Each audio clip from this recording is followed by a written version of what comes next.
So maybe you think you've missed out, but trust me, your mind has been quietly stockpiling treasures, just waiting for you to rediscover them. Let me tell you a story. I used to joke about daydreaming in history class, eyes glazed, mind wandering.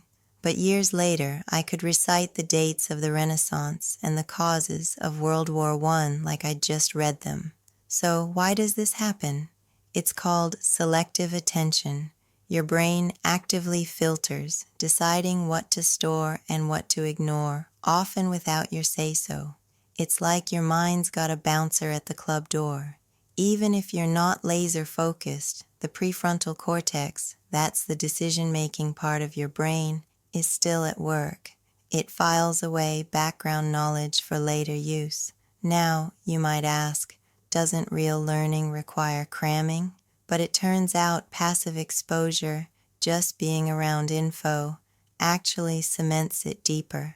This is why, decades later, those classroom lessons echo back in the most unexpected ways. Have you ever had a random memory just pop into your head? Like a name, a date, or a formula from math class? That's retrieval, your brain's way of pulling out hidden files from the archives. The technical terms here, encoding when you store a memory and retrieval when you access it.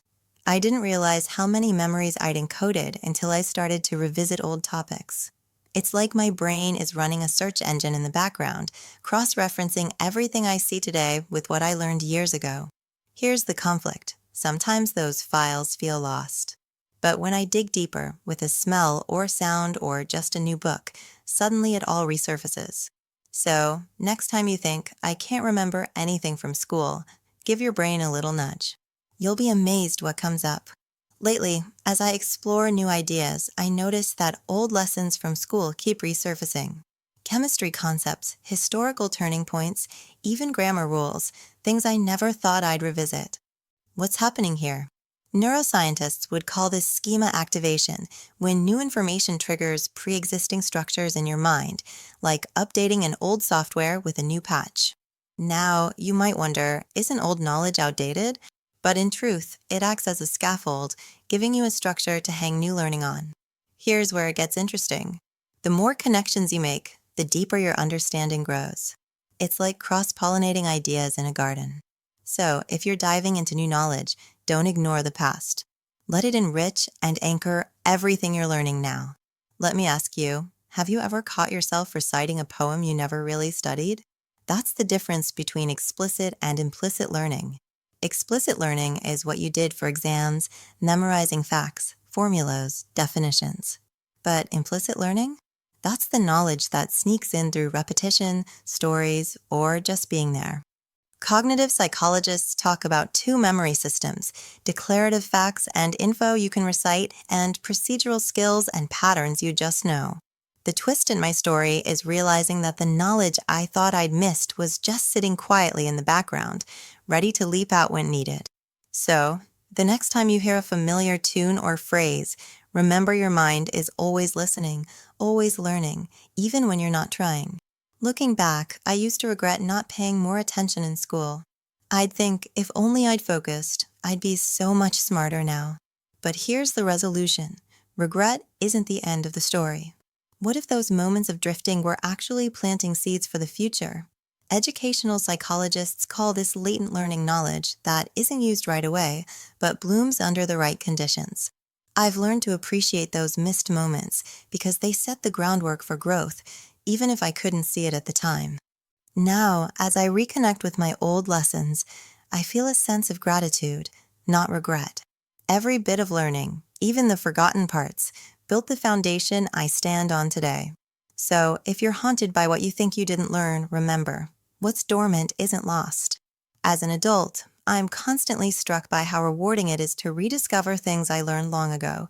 Suddenly, algebra isn't just classroom torture, it's a puzzle I actually want to solve. What's at work here? The dopamine reward system, your brain's pleasure circuit, fires up when you make new connections, even with old info. Now, you might ask, isn't it embarrassing to relearn what I should already know? But there's no shame in curiosity. In fact, re-engaging with old knowledge gives it a whole new flavor. The conflict I felt worrying I'd missed my window melts away when I see how past and present knowledge merge into something richer. So, if you're revisiting what you learned years ago, celebrate that feeling.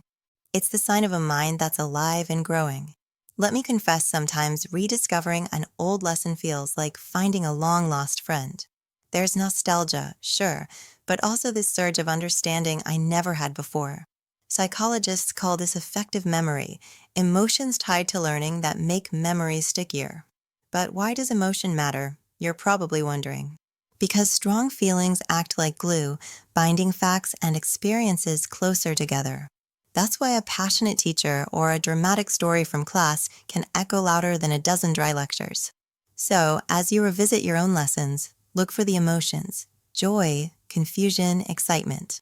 They're the secret ingredient making your learning memorable. Here's the real magic. Those dusty facts from school aren't just trivia. They're raw material for wisdom. Let's use two terms: crystallized intelligence, knowledge from past learning, and fluid intelligence, the ability to solve new problems. Turns out the two feed each other. When I face a challenge today, I find myself drawing on analogies and stories from decades ago. It's like having a toolbox you forgot you owned. Of course, sometimes old info needs an update, but blending what you know with what you learn now is the key to deeper insight. So if you're wondering how to turn old facts into wisdom, start by asking, how does this connect to what I need today? Let me paint a picture. Learning isn't a one-time event. It's more like an echo, repeating and reshaping as you move through life. Two key ideas: spaced repetition, reviewing info over time to strengthen memory, and neuroplasticity, your brain's ability to rewire itself with new experiences. As I revisit old lessons, they feel fresh, not because they're new, but because I'm new. My perspective has changed, and that shifts what sticks. Maybe you're thinking, isn't it too late to learn? But neuroscience proves your brain keeps adapting. Old paths can be reawakened and new ones built at any age.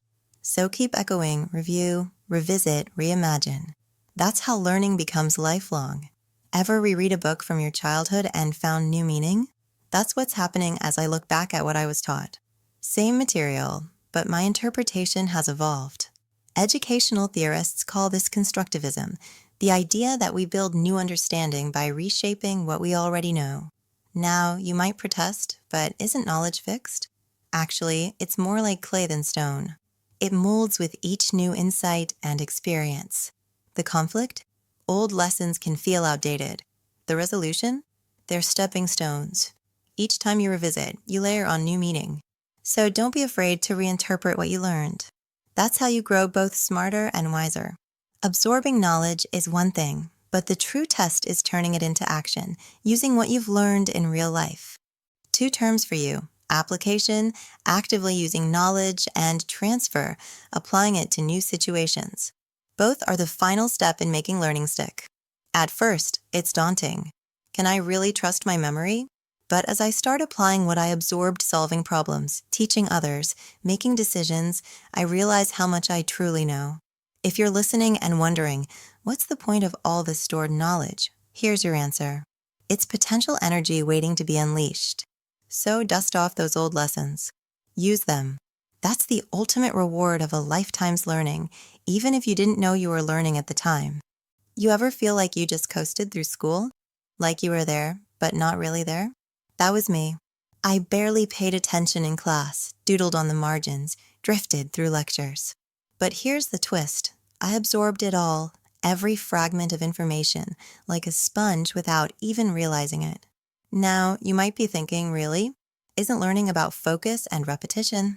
But science calls this implicit learning, when your brain picks up patterns and facts without conscious effort, almost like a background app running silently. Fast forward, and suddenly, in the middle of a conversation or while reading something new, all that knowledge I thought I'd missed bubbles up. It's like my mind is a well-stocked library, and I'm just now flipping on the lights. If you're doubting your own memory, let me reassure you, your brain's hippocampus is always archiving, even when you're not trying. That's the secret engine behind this phenomenon.